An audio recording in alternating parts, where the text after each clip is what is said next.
importante de la campaña de Evelyn Matei ha sido el empresario y expresidente de la CPC, Juan Sutil, como encargado estratégico, aportando su experiencia y capacidad para articular con distintos sectores políticos y buscando mostrar un proyecto país integrador y sólido.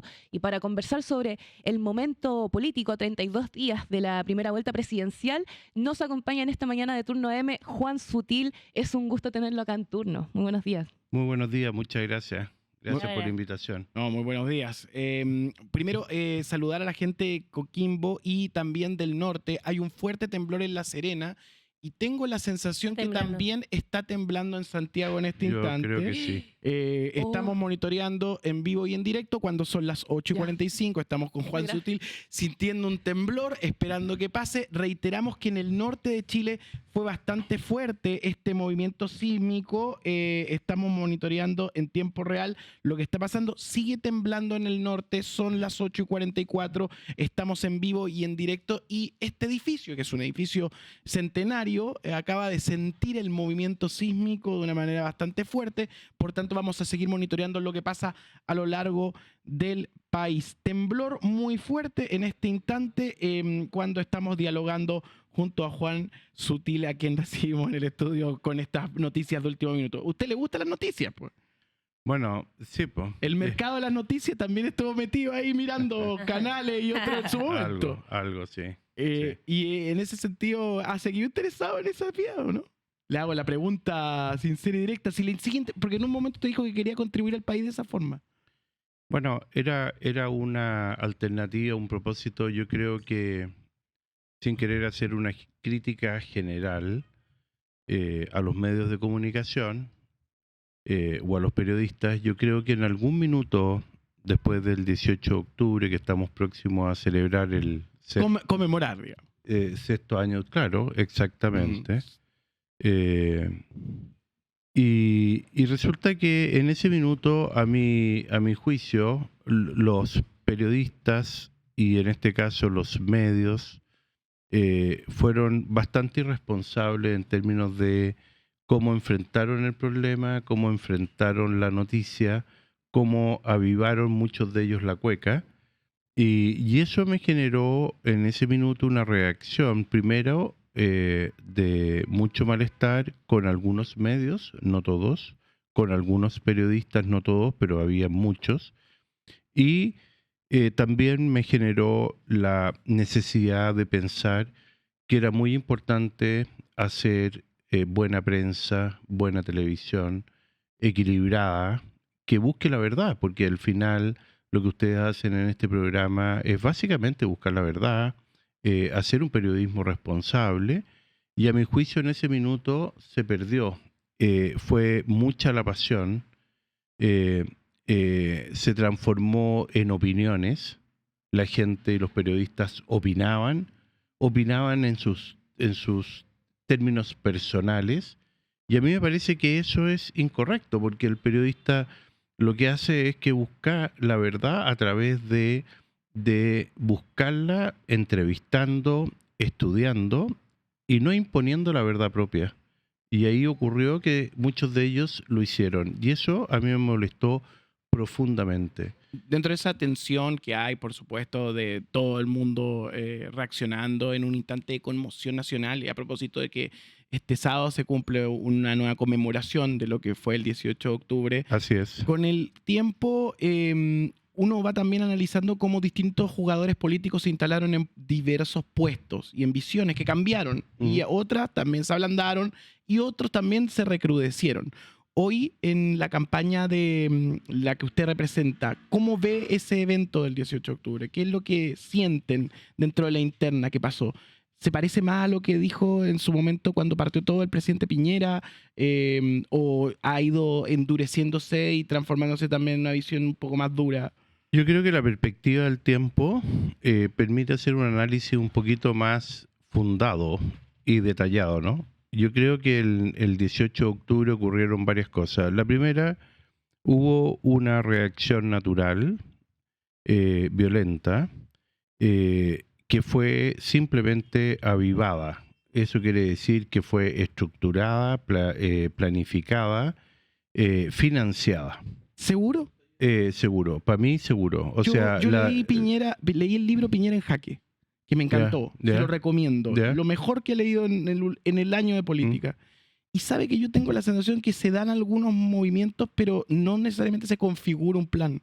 Ya, pero espérame un segundo. Destruir las estaciones del metro o edificios con acelerantes. Cuando yo te pongo un ejemplo, vamos aquí al Metro Salvador que está aquí al lado.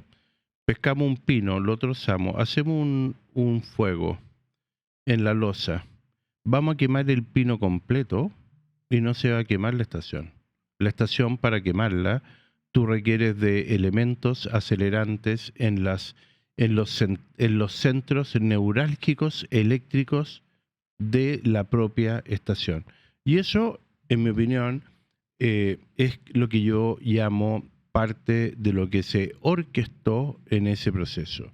Y después tú tienes una amplia y masiva representación de la sociedad, que la vimos aquí mismo en Providencia, Claro, donde hubieron 1 millón de personas y hubieron en diferentes ciudades de Chile que decían, bueno, estamos mal y queremos cambio. Eso es total y absolutamente genuino, democrático, respetable, ¿no es cierto? Le pregunto, después, ¿vigente?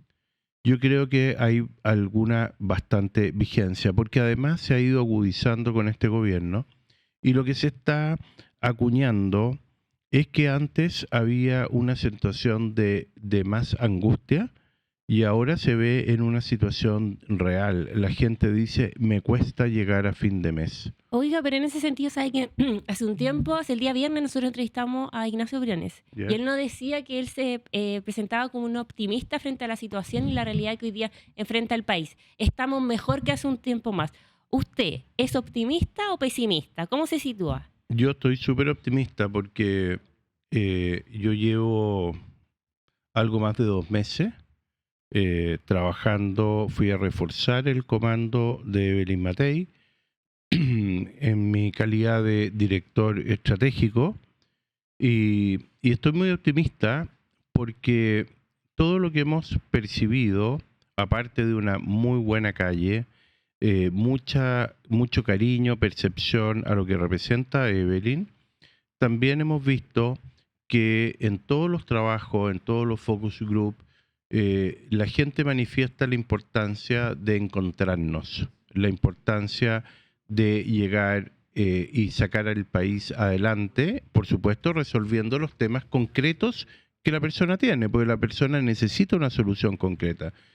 Pero esta posición más polarizante, más de polos, francamente, esa misma gente, esos mismos focus group, que hemos hecho muchos, incluso uno con más de 3.000 personas, indican eso. Y yo creo que hay, en el momento del voto, que es un voto obligatorio, es un voto responsable, como ocurrió en el apruebo-rechazo, yo creo que va a salir ese voto responsable respaldando el proyecto de Evelyn Matei. Por eso estoy tan optimista. ¿Y destaca algo usted del actual gobierno? Y respecto del futuro de Chile, por supuesto que estoy optimista, porque creo que el cambio es muy importante. Ahora, de este gobierno destaco prácticamente nada, porque es un gobierno que llega a Chile, se instala con una lógica del desalojo, una lógica destructiva, que no es capaz de llevar adelante su ideario, su propuesta, su programa de gobierno, enfrenta la realidad, tiene una derrota monstruosa cultural con el rechazo. Ellos tenían un proyecto constitucional. Pero la derecha también tuvo una derrota estrepitosa después, porque nos acordamos normalmente del primer rechazo, pero no del segundo rechazo, que también... Bueno, yo te agradezco la pregunta, porque finalmente en la segunda propuesta constitucional, que los márgenes fueron bastante menos, ahí lo que ocurrió es que, bueno, se extremó para el otro lado. Y lo que busca precisamente el proyecto de Evelyn Matei es los puntos de encuentro, no los polos, ¿eh? Ahora, tú me preguntaste directamente de este gobierno por qué yo no estoy conforme con él. Primero, porque no ha resuelto los problemas de las personas. Segundo, porque han crecido las listas de espera. Tercero, porque está en un proceso de corrupción absoluto a través de lo que ocurrió con las fundaciones. Cuarto, ha hecho una mala administración del Estado. Quinto, ha endeudado al país. Sexto, ha hecho propuestas que son absolutamente extremas, como fue en su minuto la reforma de pensiones, la reforma tributaria que se cayó, pensiones se corrigió y por lo tanto... Pero pensiones sí representa algo relevante para la ciudadanía de igual supuesto. manera que 40 horas, que son... Bueno, usted sabe que yo estuve en la reforma de pensiones. Yo estoy de acuerdo que la reforma de pensiones es muy potente, es poderosa. Primero porque salva una industria que lo ha hecho durante 40 años muy bien. Es la más rentable, con los mejores beneficios para los cotizantes y los futuros pensionados. Pero que también ha sido cuestionada. Bueno, lo que usted quiera, pero ha sido cuestionada con un eslogan, porque ha hecho bien las cosas. Y una industria que es regulada, que depende de lo que el regulador le dice que tiene que hacer.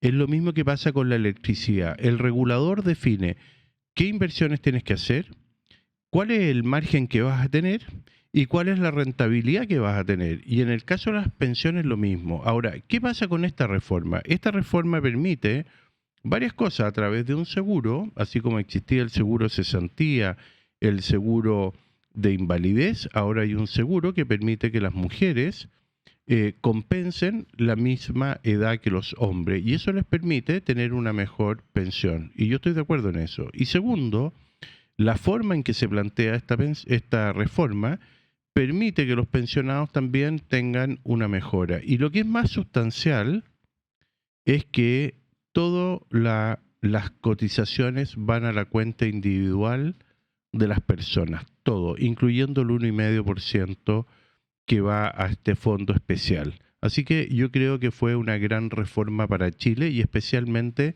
para las personas que más lo necesitan. Estamos en vivo conversando y hay temas electorales que tienen que ver con el desarrollo de esta campaña. Nosotros sabemos que usted es una persona que no está de alguna forma vinculada a los mundos progresistas. Por tanto, sus críticas pueden ser refutadas, pero se entrega al debate democrático. Es por eso que también uno se hace la pregunta sobre las derechas. ¿Y cuál es el sabor de derecha en la cual representa Belín Matei? ¿Y por qué es distinta a la de José Antonio Kast? ¿Qué es lo que usted ve como diferencia? Bueno, mira, es bastante sustancial.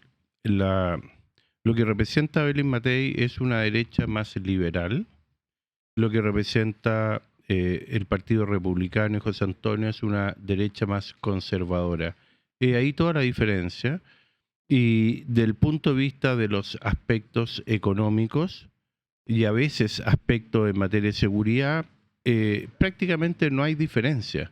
Lo que ocurre ahí es que hay matices en cómo se implementan, cómo se manejan, cómo se llevan adelante. Y lo otro, que también le hace una diferencia muy importante a juicio mío, es que la derecha que representa a Belín Matei es una derecha dialogante que construye acuerdos como se construyó, valga la redundancia, lo que acabamos de conversar, la reforma de pensiones o un montón de acuerdos que ha logrado poderse poner de acuerdo con el mundo del centro político del país y a veces con la centroizquierda. Y eso hizo grande a Chile, porque si tú dices cuáles son los momentos más importantes de la historia reciente, es el retorno a la democracia, se abrazó la economía social de mercado y Chile despegó con tasas de crecimiento del 7, 6, 5%. Tanto así que Chile se transformó en un polo de atracción para la región y un orgullo para la región. Entonces yo creo que esa posición dialogante es lo que el país necesita ahora y siempre. En ese sentido, lo que pasó ayer con Kast hablando junto a Belín del tema de los bots y ese conflicto, ¿se da por superado o es un abrazo del oso? No, yo creo que eso se da por superado. yo creo que eso muestra la estatura de estadista de Evelyn Matei y muestra también su capacidad de sobreponerse ante la adversidad de una forma, a mi juicio, correcta. Nosotros tenemos muchas ganas de conversar con ella, de hecho. Evelyn, la encontramos que es una mujer que se mantiene atlética, pero que también las campañas pueden ser agotadoras física y emocionalmente. ¿Usted cómo ve a la candidata? Yo la veo firme, firme como un peral. ¿Y por qué digo un peral? Porque la madera de peral es dura, firme. Ella es una mujer muy tenaz. Fíjate que, así como ustedes, que también son unas mujeres tenaces. Muchas gracias. Y resulta que, si tú analizas, ella fue una mujer que fue jefa de servicio, lo hizo bien. Fue diputada, lo hizo extraordinario. Fue senadora, lo hizo extraordinario. Fue ministra del Trabajo, juntó 1 millón de empleo. Fue alcaldesa y resolvió... Profesora también. También. Y como alcaldesa resolvió la vida de los ciudadanos de Providencia en seguridad, en salud, en acceso a la educación. Entonces uno dice, oye, una mujer tan power, como se dice, con tanta fuerza, a mi juicio es lo que el país necesita, porque las personas en todos los lugares tienen más o menos los mismos problemas. Y creo que ella tiene la experiencia y los conocimientos mejor que nadie para llevarlos adelante. Y es una mujer que también piensa libre. Piensa libre, ustedes la han escuchado muchas veces decir las cosas. A veces hay algunos que no les gusta, a veces la encuentran pesada, a veces la encuentran simpática, pero hay una cosa que es un denominador común, que ella va de frente y dice las cosas tal cual las siente. Justamente como lo hizo ayer con José Antonio Kast en el debate en ADE. De esto hay varias encuestas, una más particularmente que califica a la candidata como quienes los votantes la consideran como la más viable respecto a la gobernabilidad, posibilidad de dirigir un gobierno. ¿Cree usted que la posición o la situación política en Chile hará que la gente escoja la viabilidad por sobre los populismos? Yo creo que sí. Fíjate que yo tengo mucho respeto y admiración por el pueblo chileno. Y lo he ido ganando porque, mira por qué te lo digo. Porque fue capaz de rechazar, después de todo un proceso, veníamos de una crisis de COVID, una crisis económica, una crisis social después del 18 de octubre, se hace un proceso constitucional desbordante, el primero, y la sociedad lo rechaza. Y eso es cultura cívica. Chile tiene una cultura cívica muy profunda. Y posteriormente viene un segundo proceso constitucional donde la gente le da amplia mayoría a algunos que no la ejercieron bien y los volvieron a rechazar, habiéndole dado las mayorías. Y eso te demuestra la madurez de los chilenos y las chilenas. Entonces yo creo que cuando lleguemos el día 16 de noviembre a la urna, la gente va a votar realmente por quien cree, creo yo, que tiene las mejores capacidades para llevar los sueños de ellos mismos y la solución de sus problemas a la realidad y hacer de Chile un país mejor, más grande, pero sobre todo pensando en las personas que más lo necesitan. Y eso, fíjate que la Evelyn lo demostró como ministra, como alcaldesa, como funcionaria pública. Es una mujer que tiene mucha vitalidad. En una ocasión volvió a hacer clases, allí conoció a una estrecha colaboradora hasta la actualidad. ¿Usted cree que va a seguir dedicada a la política en cualquier escenario?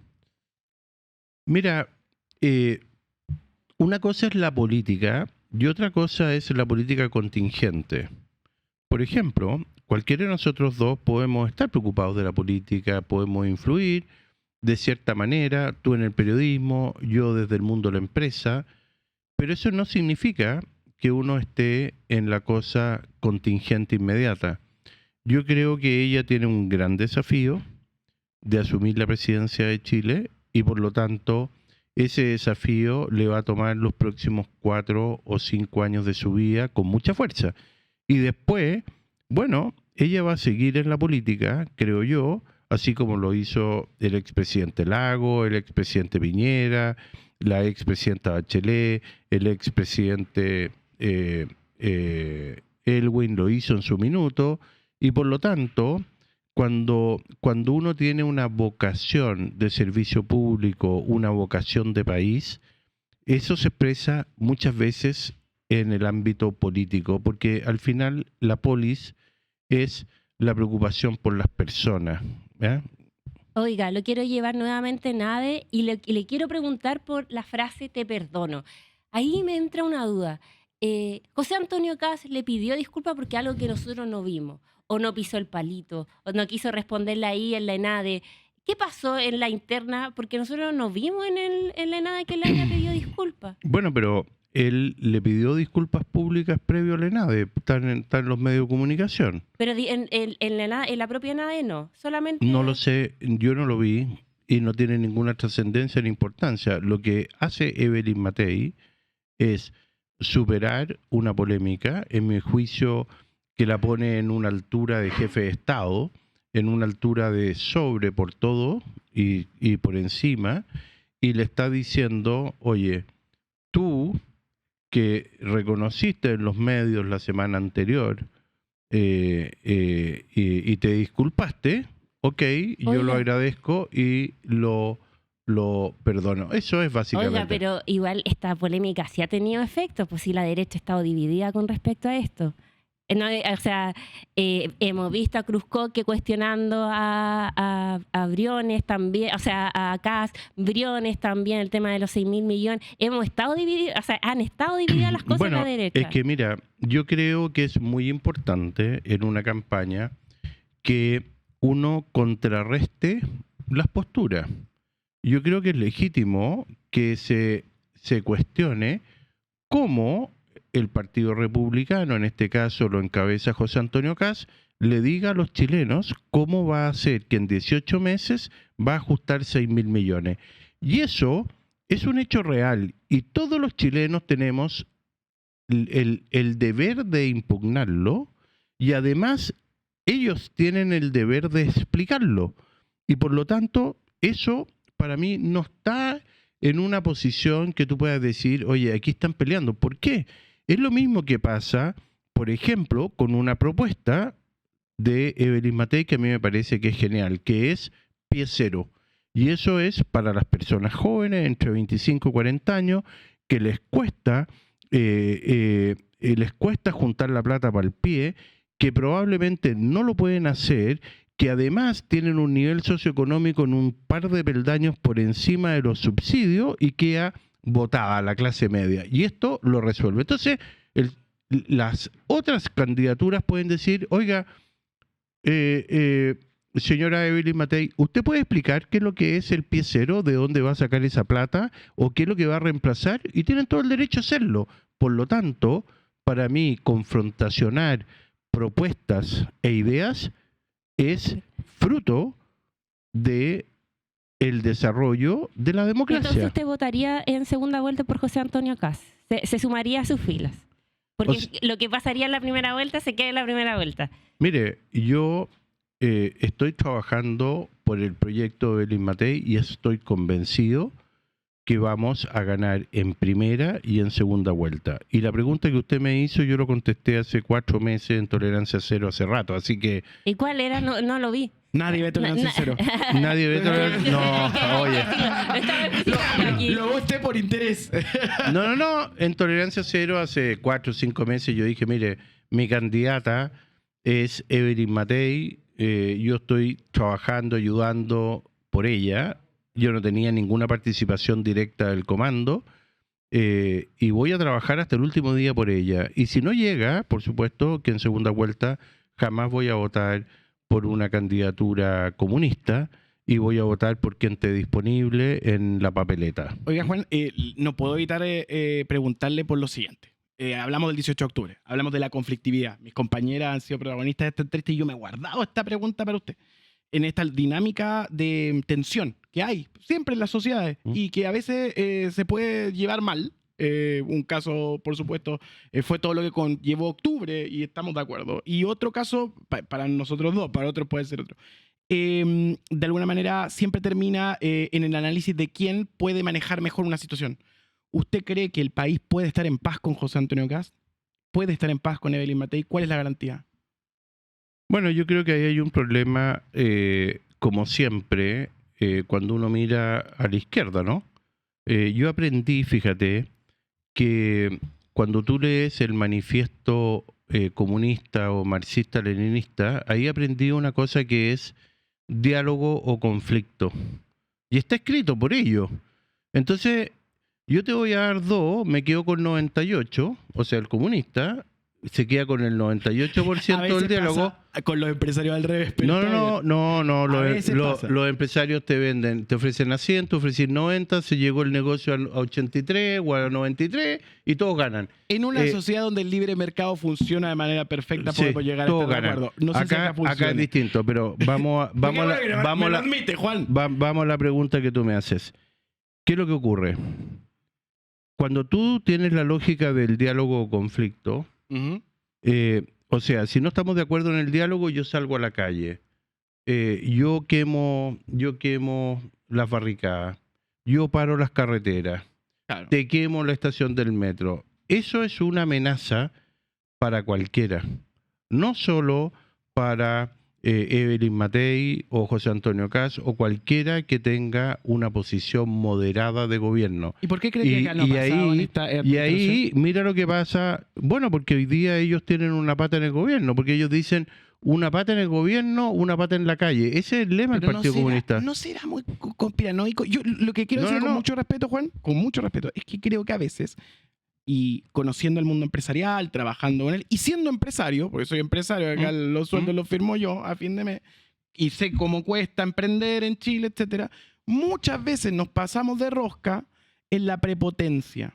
Y que vamos sumando prepotencia y la gente puede aguantar cualquier cosa, menos esa cosa del pie encima, el patrón de fondo. Entonces ahí se da una tensión que uno dice, ¿no será que este representa más esta figura que esta otra? Entonces por eso le quiero preguntar, ¿cuál es la garantía? Porque yo, Evelyn la veo tocando el piano y manejando con dureza ciertas situaciones, pero me da la sensación que con Kast podemos terminar en otro escenario.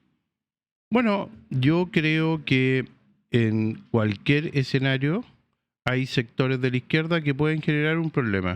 ¿Usted apunta a la izquierda? ¿Vamos a la autocrítica por derecha? Eso. Y lo segundo, ya lo dijo muy bien Guille Ramírez.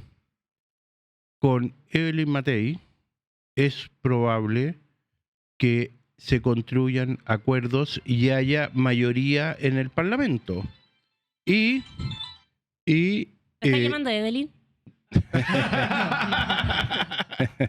No hable tanto en turno, le está diciendo. No, como Parisi, que lo llamaron ayer el hijo, no me diga que me está haciendo la del hijo. No sé a quién lo habrá llamado, o lo pueden haber llamado para cobrarle también, po.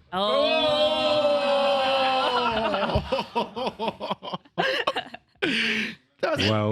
Veo que la está pasando bien. La está pasando bien. ¿No? Nunca le he hecho esta pregunta. Siempre se la quería hacer a una persona empresaria como yo, pero que es millonaria. ¿Cómo es ser millonario?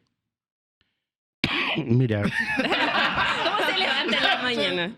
Pero en el sentido de, ¿qué cosas puedo hacer con ese poder? A ver, mira. Yo he dicho que, y no una vez, en más de una vez, una cosa es tener plata y otra cosa es ser rico. ¿Ya? Tener plata es cuando tú estás en el mundo individual, cuando tu preocupación es qué auto vas a tener o qué reloj te vas a poner, y tú eres una especie de enodista, ¿no es cierto? Y ególatra. Y eso yo creo que es malo.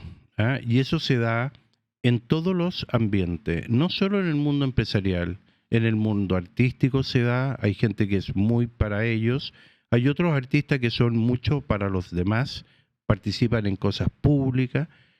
Y otra cosa es, como dije yo recién, es ser rico, que eso tiene una implicancia, y te lo quiero resumir en una frase de don Federico Santamaría, que fue uno de los hombres más ricos de Chile y del mundo chileno, que además vivía en forma muy modesta, y su lápida dice, ahí en la universidad, una gran fortuna es una gran responsabilidad.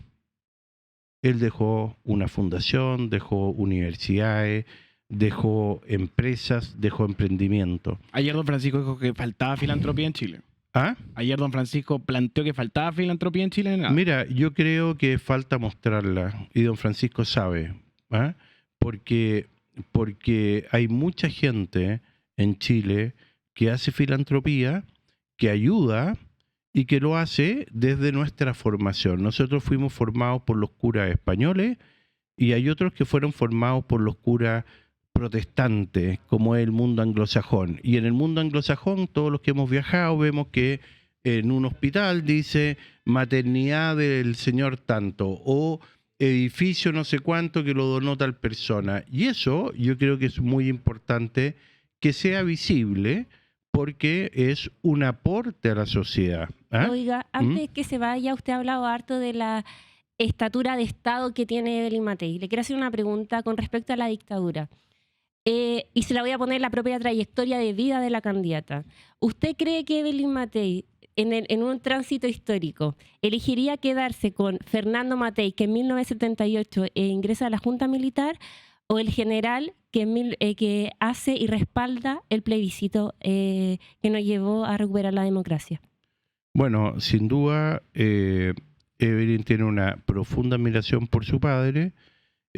Don Fernando Matei fue clave en el proceso democrático, tú lo acabas de mencionar, y fue la primera persona que reconoció el triunfo del no. Y eso fue determinante en la historia de la República Chilena.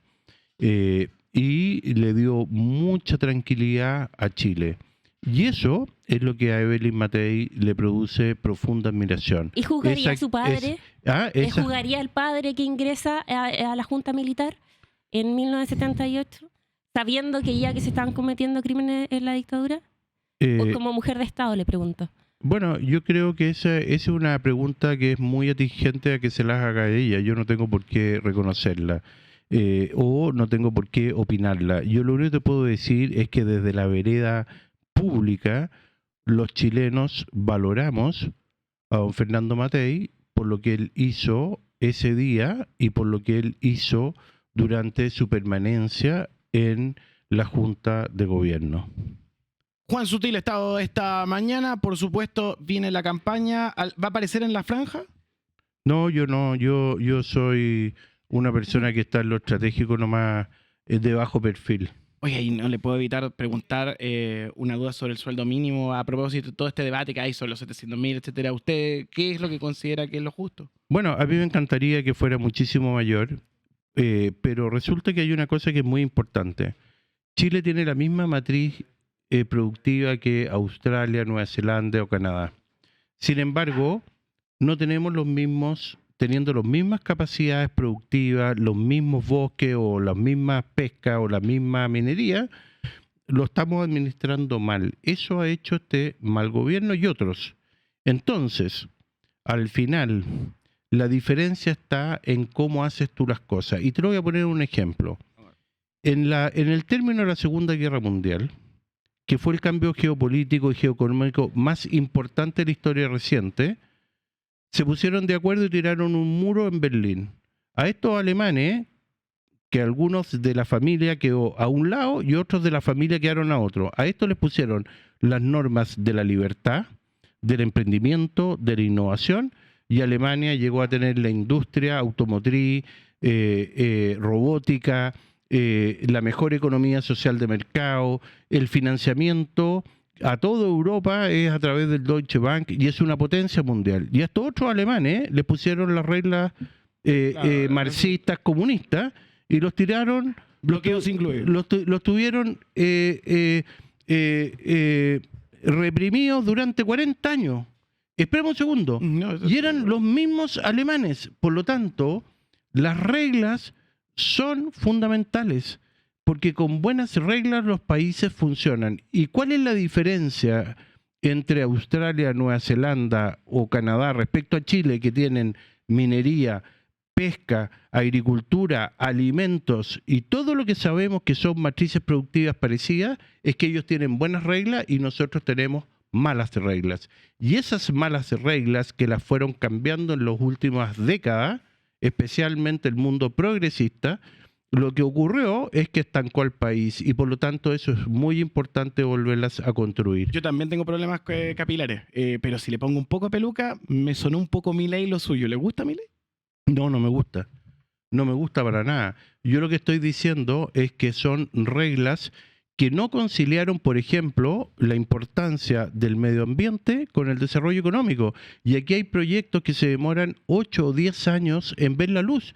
Y en países desarrollados esos mismos proyectos se demoran 2 años. Entonces, esas malas reglas lo que hacen es que detienen el crecimiento de los países.